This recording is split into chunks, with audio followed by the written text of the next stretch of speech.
are here with Frederick Geurrero, but I call him Fred. Let's give him a hand.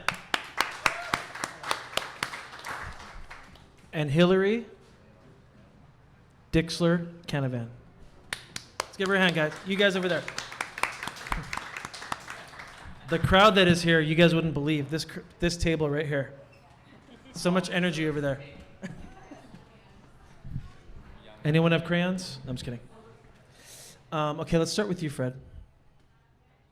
Tell us about yourself. I want to know, I've known you for too long, so I know a lot about you. But let's talk about, when I met you, you're in a band. But I want to know how your family's kind of business kind of led you to where you are today, and just kind of a brief summary. So I think it goes, I met Jason. I used to play in a band. He would book our band. We had a skate shop. We would play in the skate shop. That was anywhere, a very long time ago. Yeah, anywhere and everywhere. And it started like, that was what I wanted to do, was play in bands, play music. We came like from like a punk scene and stuff like that. So that didn't work out. And so I started working in the family business. I had always done some small retail jobs. So my dad was a chef. The family business back then was your dad being a chef?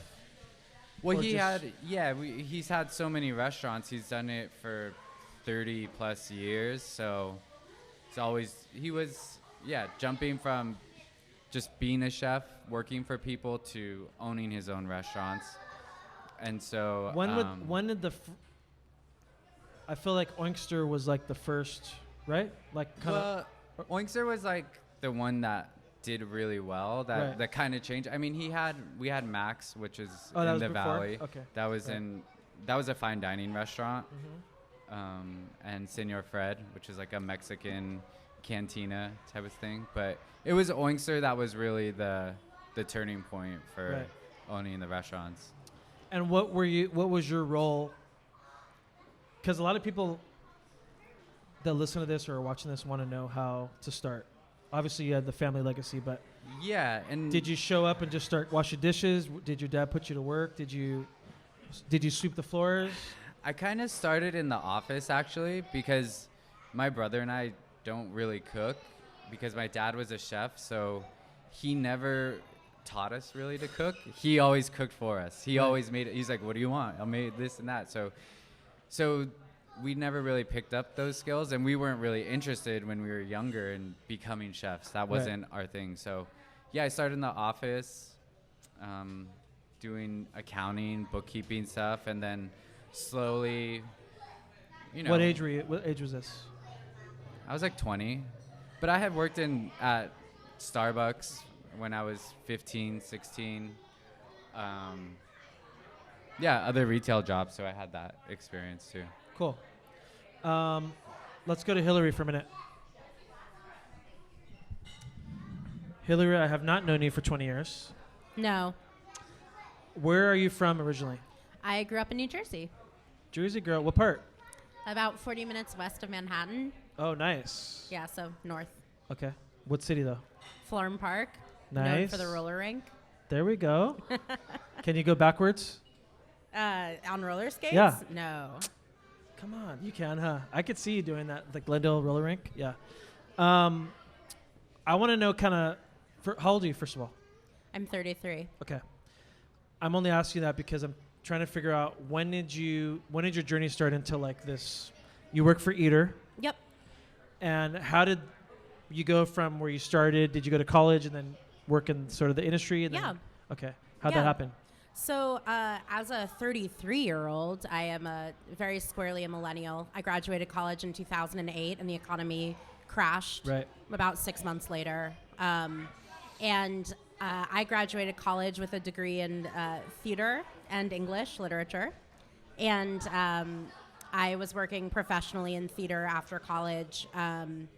And I was living in Seattle, and the economy crashed, and it just became increasingly clear that I needed to move back into my dad's house, as many people my age did. And so I did that, and I moved back to New Jersey, and I needed a job, so I got a job in a restaurant. And basically my thinking about it was I'd always really loved food, and I'd always been a pretty avid restaurant goer. And so when I was like, oh, I should get a job at a restaurant, I sort of set myself the task of like, well, if I'm going to work in a restaurant, I'm going to work in the best restaurant I can get a job at. And my first job was on the opening front of house team for the Breslin, which was Chef April Bloomfield's second restaurant in New York City. Wow. It was her follow-up to the Spotted Pig. And I worked my way up there from, my first job there was answering the phone for room service orders. The restaurant was in the Ace Hotel.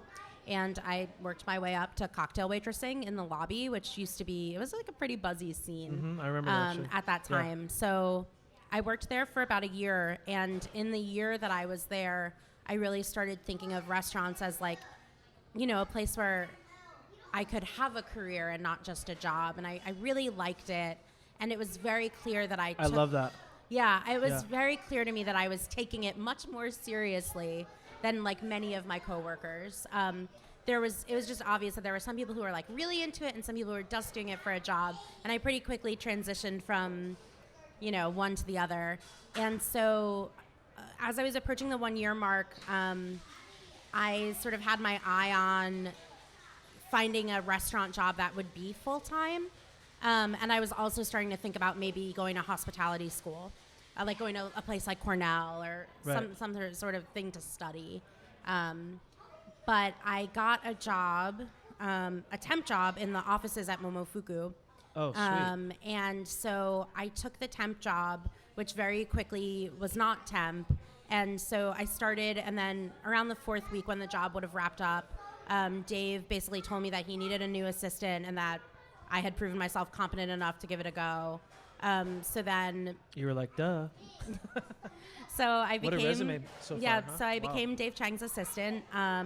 This was also in an era where there weren't really job titles. So in addition to that, I also did communications, both internal and external. I did PR, and so just this sort was of fun 2010? odd jobs.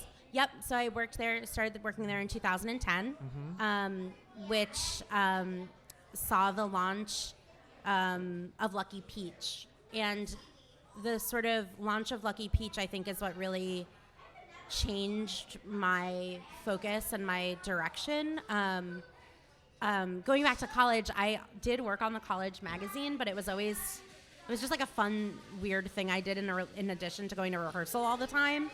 But yeah, so Lucky Peach launched, and I was just like, I think I want to do that. You know, it looked so exciting.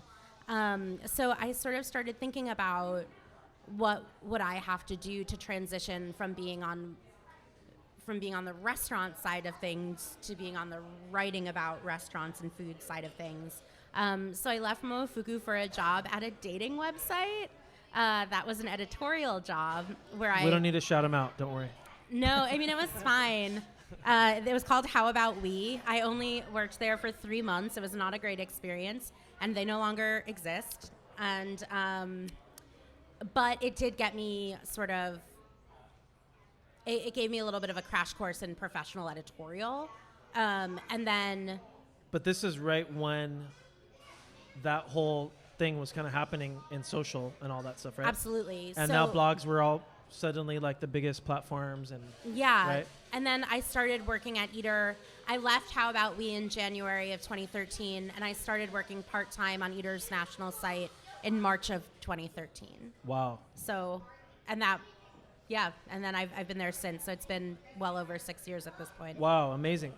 Could you just give me a quick little plug on Eater? Yeah. For people that if you're living in the dark, you don't know what it is. Yeah. Eater is a network of websites. We cover food and restaurants in cities across the country and also in Montreal and London. And I, in my entire tenure at Eater, has been on our national site, eater.com, where we cover news, criticism, sort of culture criticism, pop culture, all the sort of related facets of talking about food and restaurants. And how big is your reach? Egan, you ready for this number? No, I'm trying to, there's like a specific way we're supposed to talk about that I should have looked up before coming. I'd say we have millions of readers every Obviously, month. I don't know if you knew. Yeah, lots of people. Lots of people. Millions upon millions. Yeah, that's really cool, and I'm glad that I have both you guys tonight to kind of go. I want to get some of your input on his stuff, and let's go back to Fred, and we'll talk about more of you and your restaurant. Okay. So your dad, Maximiliano, came around in Highland Park. Mm-hmm. Oinkster in Eagle Rock. Mm-hmm. And then you and your brother started doing like a pop-up, from what I remember, right? Is that how the Burger Lord started? Was it kind of like that? Not necessarily. Can you tell us what happened? Yeah, so what happened was it was a family business, and my brother and I are really close, and we worked together since, for a long time. But him and I got along really well, and we were kind of clashing with my dad, and we're like, okay, well, if we stay here, then we're not gonna like have a family, so we got to find something else to do. And being that we just grew up working in restaurants, we didn't really know. So we had actually signed a lease for an art gallery. Our graphic designer passed away in 2013, like suddenly from leukemia. So he had this art gallery, and we're like, okay, well, maybe we just take this under the restaurant. It's like very much inspired by like Lucky Peach and kind of that narrative with art and culture and restaurants and how it relates to food. And that was kind of the idea for that. And at one point we were just like, you know what, like we're just gonna do the gallery. We're gonna leave the restaurant and do the gallery on our own. So you focus on art. Yeah. Right. So we had the gallery for 2 years, and that makes zero money. We're kind of just going with it, just doing what we wanted to do, and we're like, we need to do something that can pay ourselves. Well, I think that gallery was a giant. I mean, there really nothing existed like that in the area at that time. I mean, slow culture was like a giant thing for this area. And I mean, and you brought significant people, whether they were in the shows or attending. Oh yeah, I mean, I'm not like trying to downplay it. Right. I just want to make sure people know, like, this wasn't just some like rinky-dink like art gallery. We did collaborations. We did like Playboy, DreamWorks, Adidas, Vans, Obey. Those are some of like the bigger ones we did. We did shows in Berlin, Japan. So we were traveling around, but everything that we made was going back into the gallery, and we had openings because there would be like 1,000 people that came out to opening night, and this space is like 1,300 square feet. It holds like 100 people. Yeah. Like we moved at one point. The last show got shut down by a police helicopter. Like, I remember actually jumping the back fence because you guys wouldn't let anyone in. Yeah. And I literally jumped over with whoever I was with, and we jumped and went through the back alley. And so that's the thing, though. It's like there can be a perception that it's this big booming thing, but those people aren't buying art. They're there for free beer or to hang out with their friend or do whatever it is. So we're like, we need to do something sustainable. So when we were at Oinkster, we always wanted to. Part of the reason we fought so much with my dad is because we wanted to move it into a scalable concept or tone it down a bit so we could open more. It was, for that people that don't know, Oinkster's called it slow fast food. Everything is made from scratch. Every salad dressing, every sauce. Pastrami is like smoked in brine, chicken. So like the ketchup is made from scratch. Everything. So like, okay, like we need to change some of these things, not lose the essence of it.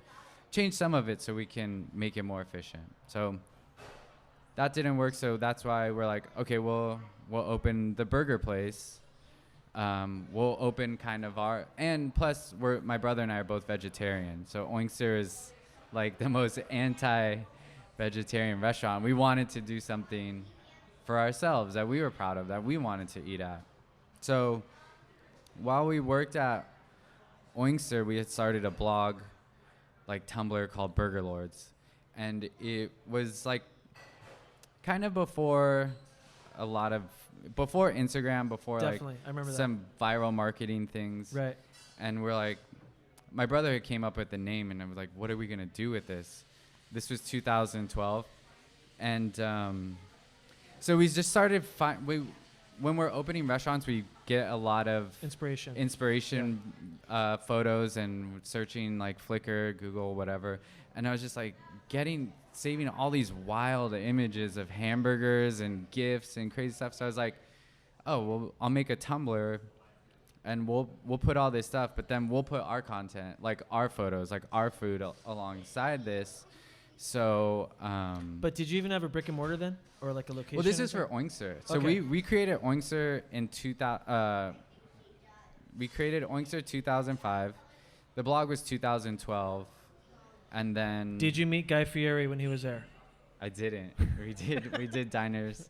Yeah. So I'm jumping around a little bit. It's okay. No. But yeah. So.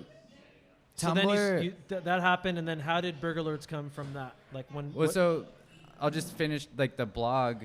Tumblr really liked it. They're like, oh, we've never seen anything like this, and they really pushed us on the platform, and it just went crazy with like followers, and they flew us to New York. We like met them at the office and like did talks, and then they would always reference us. Like it wasn't a paid site, so when they started advertising, our blog was a model for that. Right. We did Coachella as like correspondents. So anyway, so when we left, I remember that actually. Yeah. So when we did the restaurant, I remember when we left, no one at the restaurants knew what to do with the blog, so it just kind of stayed stagnant. And so when we opened our own place, Burger Lords, in 2015, we're like, oh yeah, we'll use Burger Lords. That's what we'll call it, and we'll use the blog to help promote it. And we called it Blog to Table, like. How funny. Yeah. So that's where that name came from. And we thought it's funny because the burger place is based on In-N-Out, like being simple, classic, no frills, and we just thought it's funny to be called Burger Lords, but it's the most basic, like, and simple, the vegetarian fast burger food is burger. really good. That's kind of your thing, right? The what? Your vegetarian burger is like. Yeah. So in our because we're vegetarian in our background, the burger's vegan. We make it from scratch every day, and it's all real food: garbanzo, cashew, mushroom, eggplant, Yum. Barley. It's not meant to emulate meat at all. It's like a veggie patty. It's real vegetables, like what veggie burgers what we grew up eating, like a garden burger. So there's a lot that happened in between then and now. So I'm gonna try to get it precise, but yeah. How did Chinatown happen? And did your family help fund the beginning, or are they? No. So how did that start? So Chinatown happened because we're born and raised in Glassell Park area, and we used to go to Chinatown every weekend with our grandfather, like as kids. Like that was a tradition being there. And we just thought, hey, like, there's only Chinese food here. Chinese people don't only eat Chinese food, and there's tourists. And everything is sit down, everything's full service. There's nothing where you can just go grab like Chego was there at that time, but there's nothing where you could just go grab something really quick and walk around and do your thing. And so when I was researching it, there's this guy, George Yu, who runs the business improvement district down there, and I was reading articles about him, and I just reached out to him and said, hey, like, this is what our history, and we're interested in opening a restaurant in Chinatown, like, can you help? And he was just like, yeah, he's like, I'd love to have you, and showed us around. Are you serious? That's how it started? Yeah. Like, that's crazy. You found a guy and you just reach out to him, and then I just Google. Wow. Yeah. I don't know how his name popped up like when I was searching for Chinatown. Yeah. And I just emailed him. But I mean, it sounds really easy, but part of it is like the history of saying, oh, well, this is my family. This is where we came from. Right. These are the other restaurants we've opened. It wasn't like, hey, I just moved here. I've never worked in a restaurant. Right. And like, like that would be, I don't know if he would be willing to. Did they help some of the costs of like, was there already a restaurant there or a cafe? I don't remember. So the restaurant is in the Central Plaza. For the people who don't know it, it's a walk-up window. Yeah. There's only outside seating. It's where the Bruce Lee statue is. At the time. Coincidence? I don't think so. Well, at the time, someone was just selling jewelry on our patio, and they were just using that our space as storage for the jewelry. And I mean, it's 230 square feet. It's like the size of a food truck. Do you know how many people try to open like a 3,000 square foot restaurant? I mean, so would you say how big? 230 square 230 square foot kitchen. Yeah, and so we were able to it's not even, it's a kitchen really, that's and the window. Yeah, it's just right? a kitchen. Yeah. It's, it's the grill and the deep fryers and some fridges, and the sink. That's unbelievable. But, what was the question? I was like, I just asked what was there before. Oh yeah, so that's why it was helpful because we knew at some point it was a restaurant. At some point in time, there was a sign outside that said like fried chicken, pizza, burgers. So at some point it was. So we didn't have to go. You guys love those walk-up windows. Well, it was just I mean we were looking completely the other side of Chinatown, and then George gave us this driving tour, and at the end of the tour he's like, "Oh yeah, there's this little place in there too, by the way." That was like, and we're like, "Okay, whatever." And we saw it, and we're like, "Well, we're a startup. It's just my brother and I. It's our first restaurant, like on our own, independent of my dad. So let's start small, like So it wasn't your first barbecue going into this, but was it just you, your brother? Wasn't it someone else too? We had another partner. Okay. And was that more financial based, or was that we thought operations or? Yeah, I mean, we thought he didn't have restaurant experience, but yeah, he had other experiences with starting other companies. So being that I already knew the answer to that question, but yeah, I wanted you to tell. Well, people. It's good. I mean, it gets you, talking about it I forget, But my brother and I never went to school, college, we graduated from high school. So everything we learned was just from my dad. We worked. We always worked. That's key. But we felt like we needed someone that maybe had some of that knowledge and that experience of running a startup, raising capital and things like that. Did you have to raise capital while you were there? Yeah, we did. Yeah. Okay. Yeah, we did. Yeah, because I mean, we're running an art gallery, eating bean and cheese burritos from El Pollo Loco. I bought you a lot of coffee at that point too. Yeah, coffee, and so we had no money. We did. So I'm trying to get to maybe some of the obstacles. Yeah. And the trial that stuff that you kind of pushed through. Was it the first year? Did you see a profit after 6 months? Were you able to pay someone back? Did that partner go away? How did that happen in the beginning? Yeah, I mean, all of that is hard because we were very fortunate because we kind of could piggyback on the success of the gallery that we had an audience who was like, now they're doing a burger place, and our friends. Your social following was prominent at that time as well. Yeah, and our friends who wanted to support us, be a part of it. So they were all coming through, and I mean, Eater was super helpful because we had a relationship with them from other food publications and Munchies. They were really helpful. Was Eater helpful? Yeah, no, I said Eater. But yeah, because we had the relationships from the other restaurants and stuff. Right. Cool. So I'm gonna jump back to Highland Park, but I want to talk to Hillary first. Okay. Woo! So much information over here. So Hillary, I want you to, if you can just kind of share, you kind of have a dream job, I think. And I think the misconception is you started kind of in the beginning of a giant thing, the social presence that's happening. And people think that they can just take a photo now and they have a blog and, it's very hard to get traction. So do you know how much you guys have grown? I don't need to know numbers, but you have LA, right? What other markets are you guys in? We are in 21 American cities. So Austin, Atlanta, Boston, Charleston, Dallas. I mean, New York, LA, Chicago, San Francisco.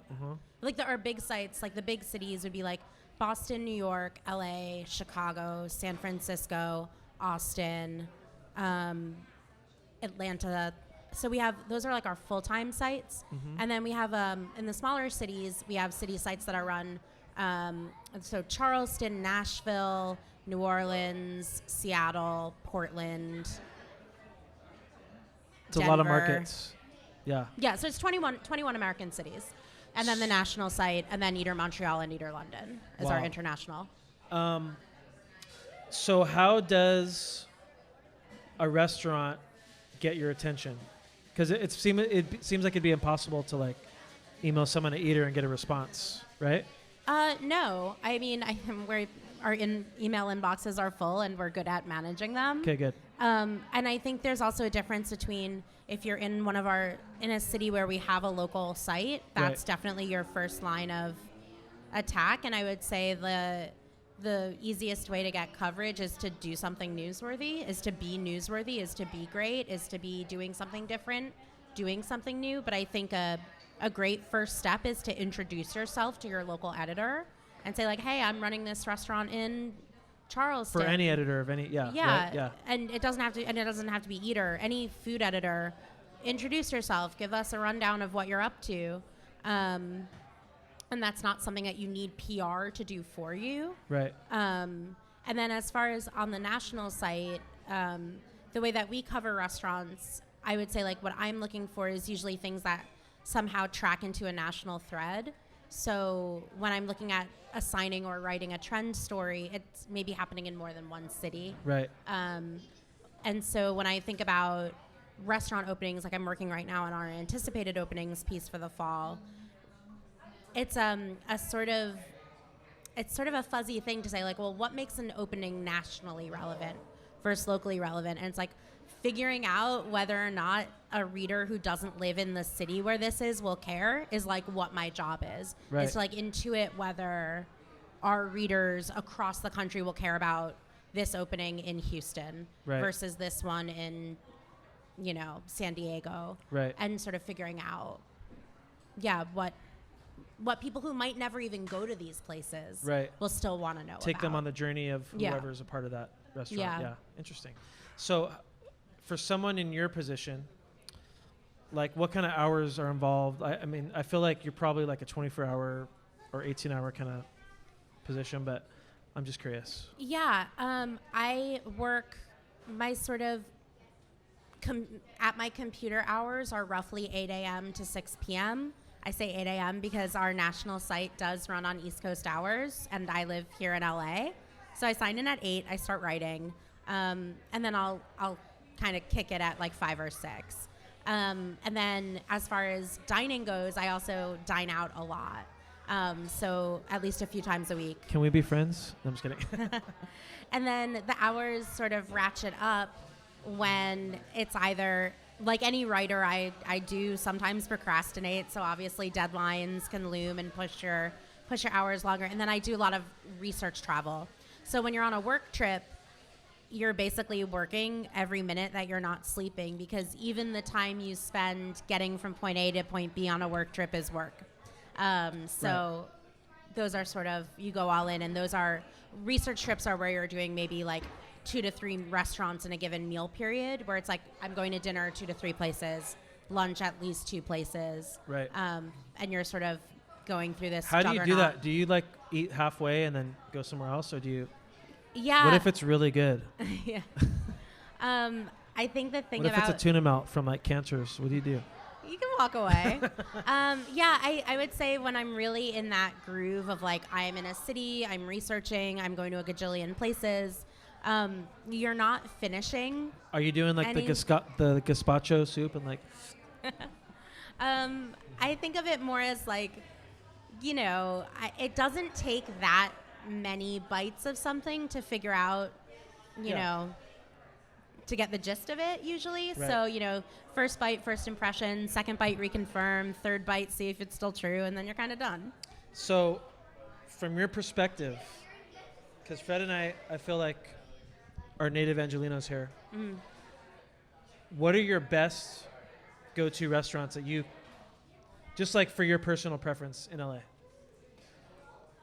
Maybe give me like two. I'm just curious to know. Like maybe Yeah, three. yeah. It's such a tough question to answer because whenever people ask me about where to go, I'll always be like, at what price point? What do you like in to what eat? neighborhood?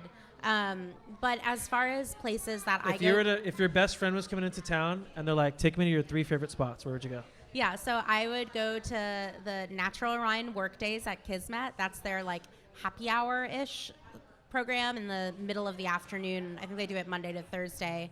Kay Whalen is the beverage director there, and they were an Eater Young Gun for 2019.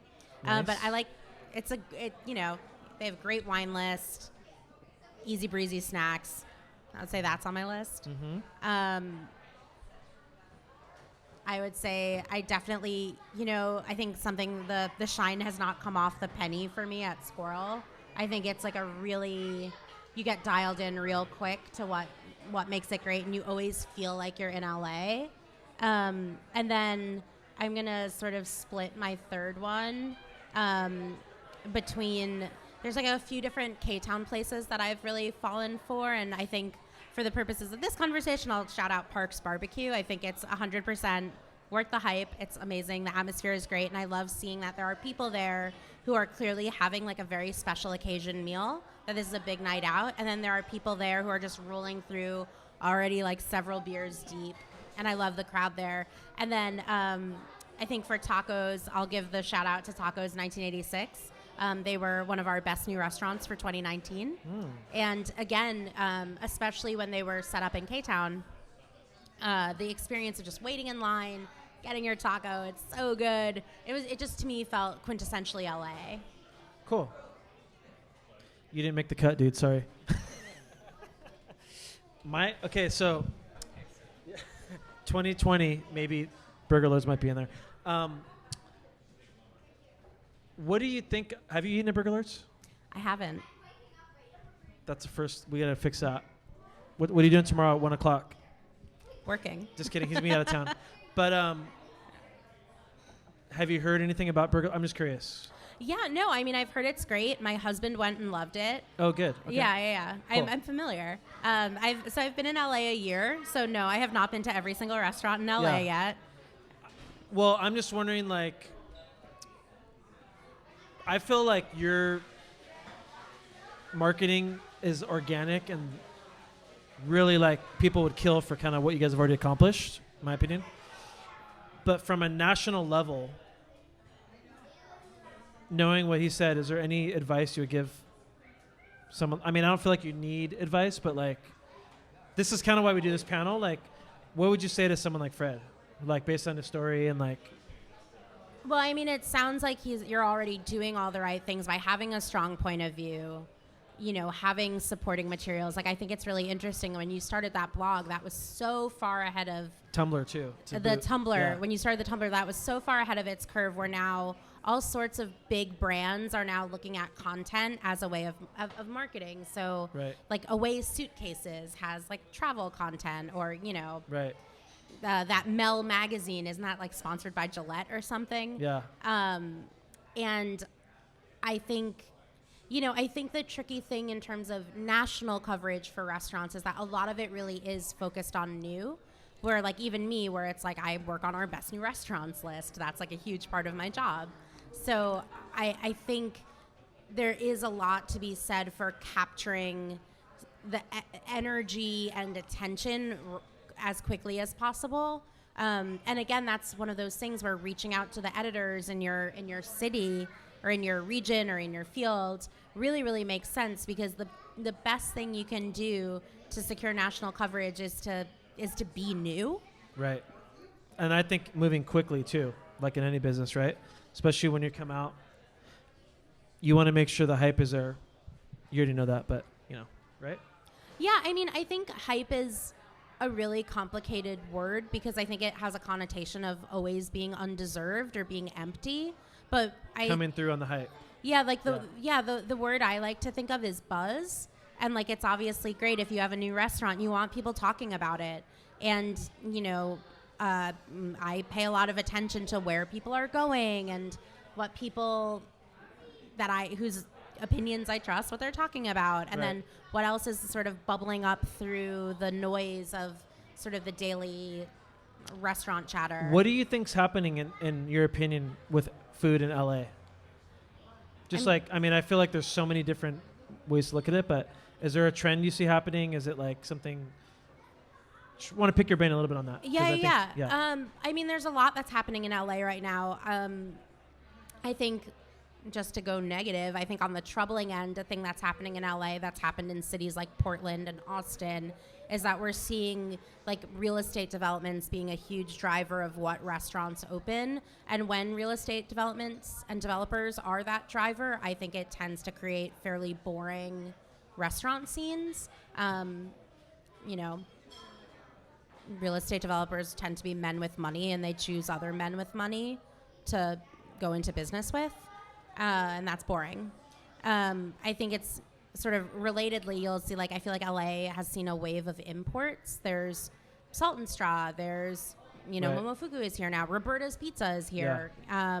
And as someone who lives here, I'm happy to have all of those things. They're all great, but I would love it to see, if the platform in Culver City had been, instead of, Boba Guys from San Francisco and Roberto's from New York, if it had been LA brands getting those retail That place slots. I feel like that place flopped anyways. As a true LA, I don't even care. Don't you?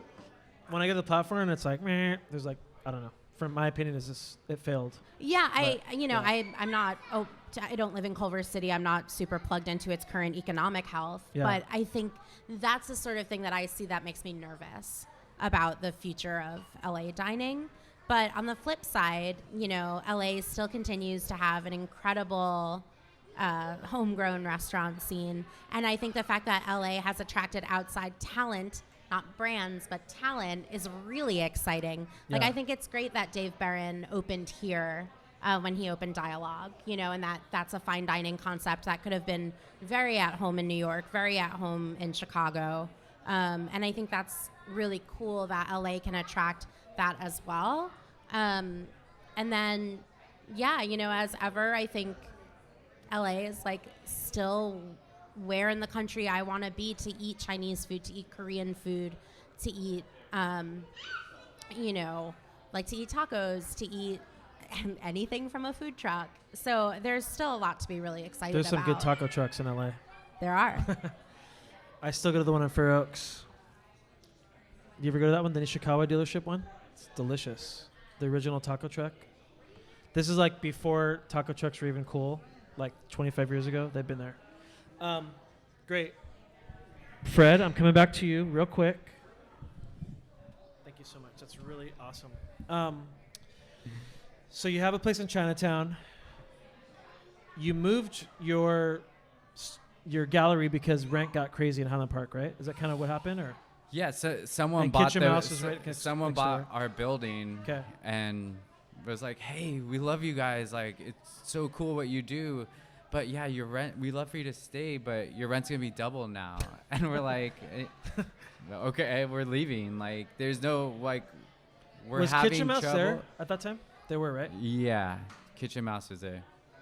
But They're we're still like, killing we have trouble paying rent as is, so why are we gonna work so much harder just to put money in your pocket?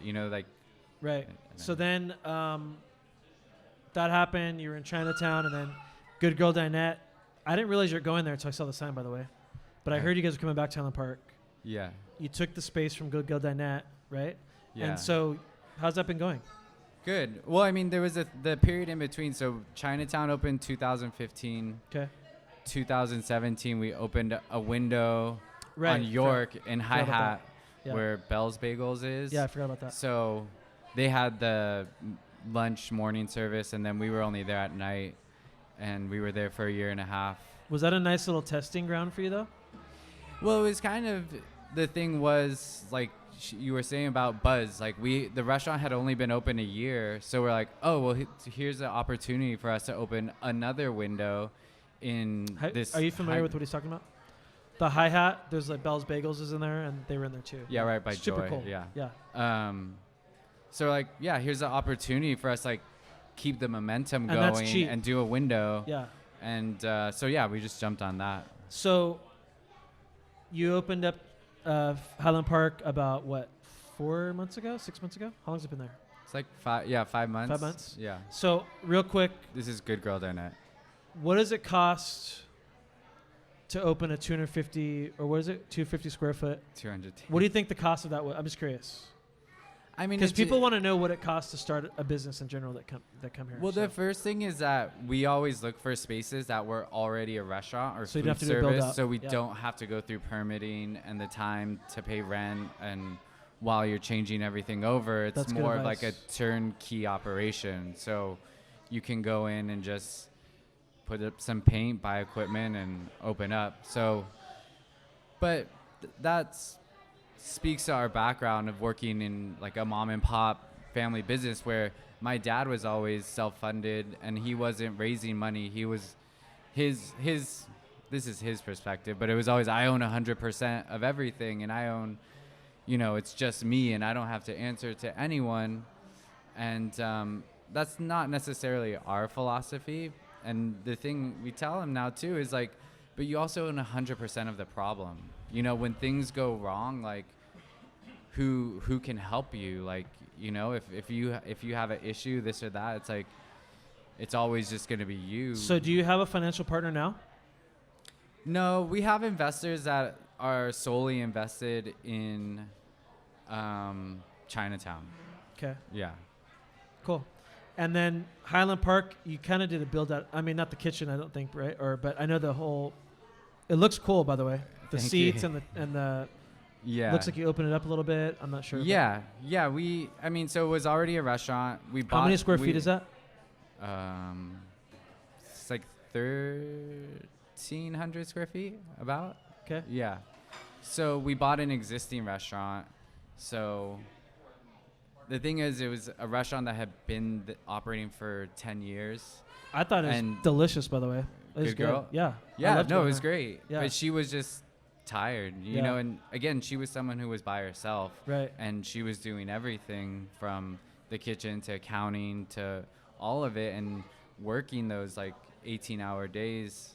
It just wore on her where she was just like, I can't do it anymore. So if you're taking over a 1,300 square foot place and someone's listening, how much do you think it would cost to do a restaurant that's already got sort of a build out? I mean, I know you want like a specific answer, Just but a rough. but Yeah. it depends what you want. Like our boots are used.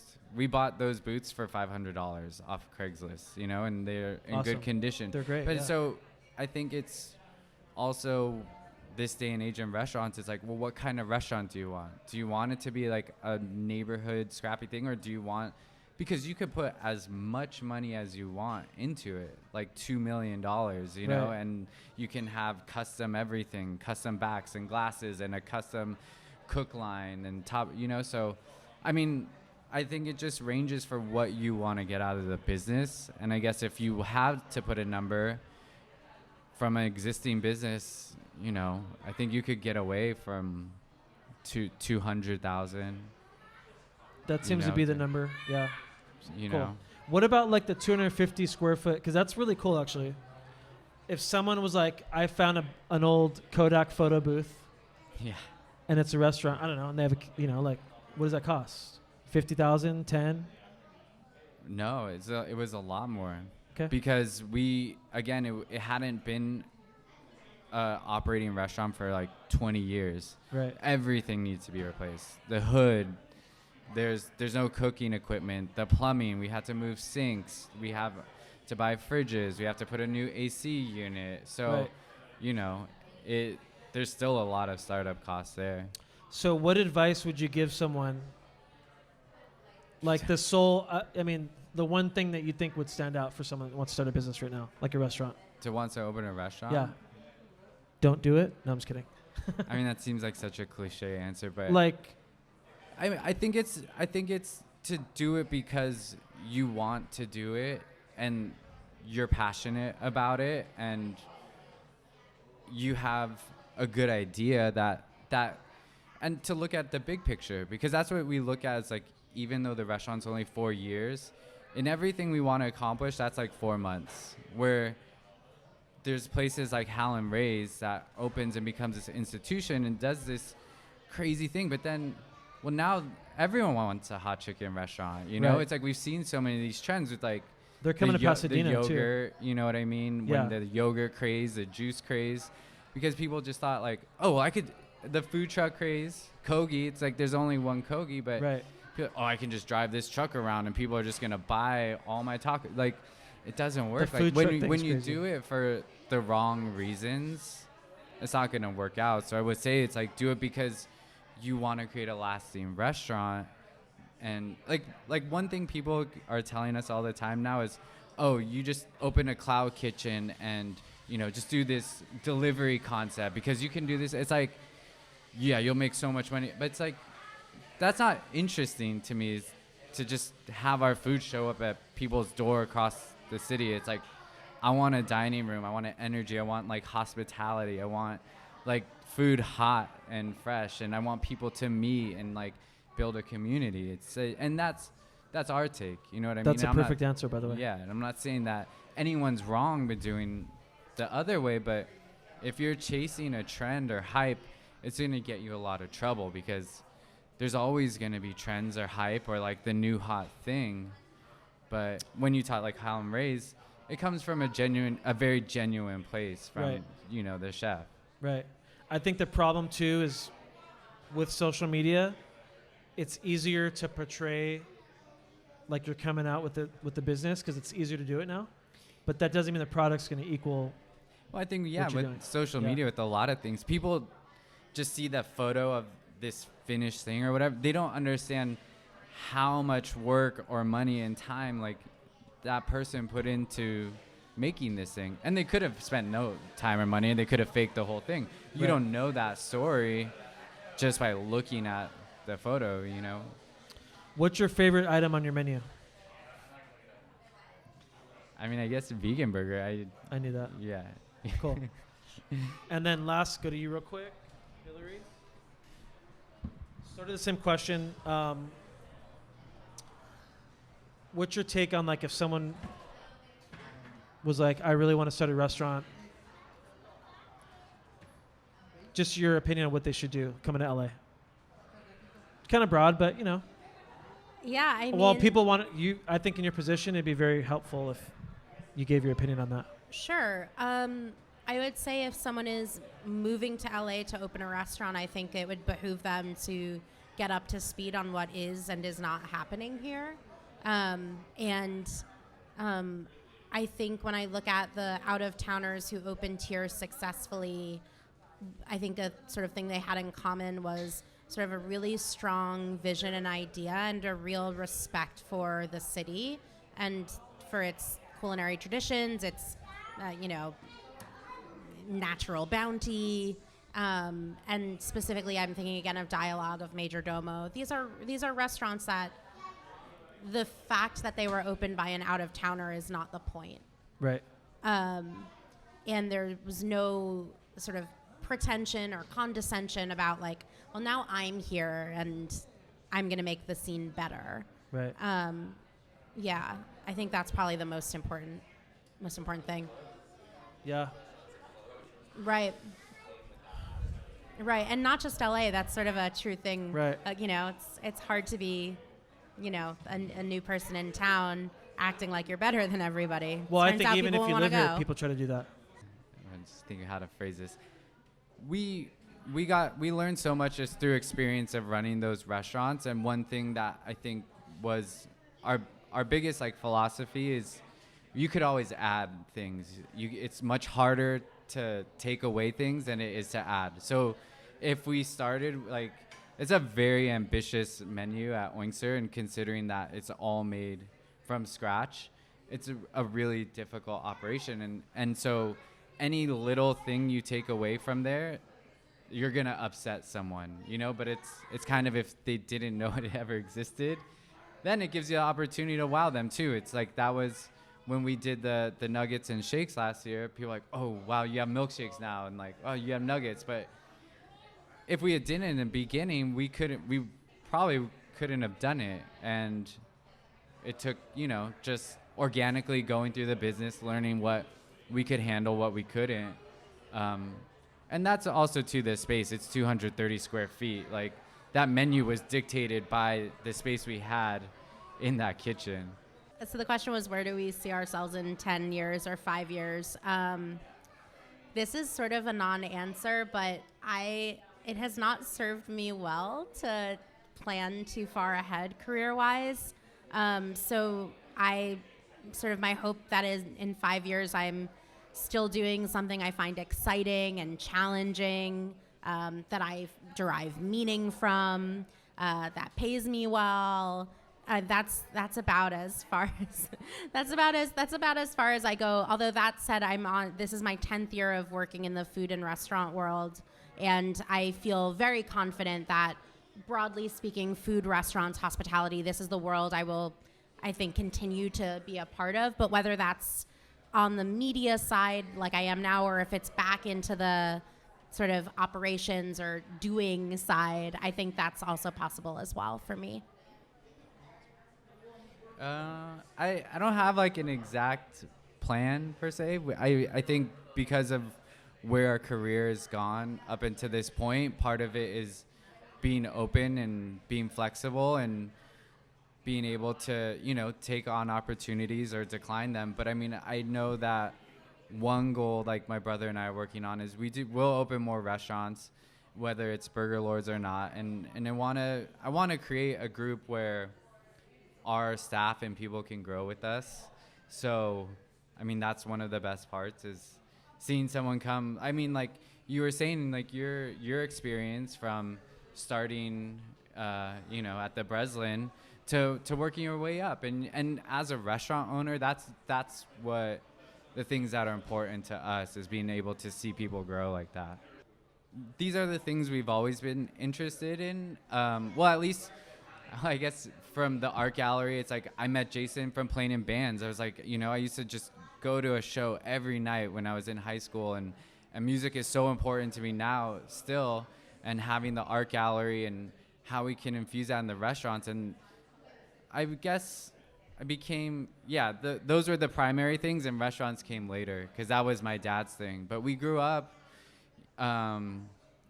which I'm really glad he did, but we grew up eating all over the city, and it was really important for him to show that this is what Alvera Street is, or this is what like Cantor's is, or this deli, or Beverly Hills, or this is Chinatown. Like, we grew up with our grandfather eating there, and it was just, I guess I didn't realize it until later, until we started working together. And we grew up in restaurants. He always worked in restaurants. So we were in the kitchen running around, and he would bring us food home, like, after work. And so I guess it's really in our blood. I think for me, I think that I am continuing to have sort of like an ever more expansive view of what I'm interested in, because that's where you find exciting new stories. It's where you find exciting new paths for yourself. But that said, I think I'm definitely starting to feel the sense of like, oh, wow, I've developed expertise in something. So there's this thing that I feel like, wow, I'm actually starting to know what I'm good at, and that's really cool. But whether that means, doing Eater forever, or, seeing whatever, comes my way, I think having like an expansive point of view is good.